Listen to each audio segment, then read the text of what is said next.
Ginunting ulit. Yan. Kamagong handle, mahogany scabbard. Yan yung tattooing. Stainless na guard, stainless collar, double pin. Ito naman yung overside niya. Yan yung carving niya.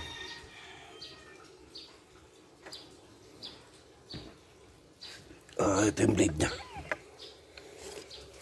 Yan. 16 inches tong blade niya.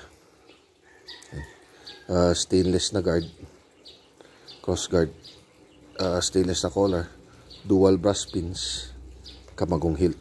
Yan. Kamagong tong hilt niya.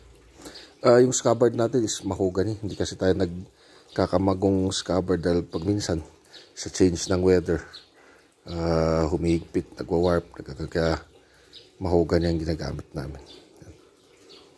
Hanyang blades ginunting.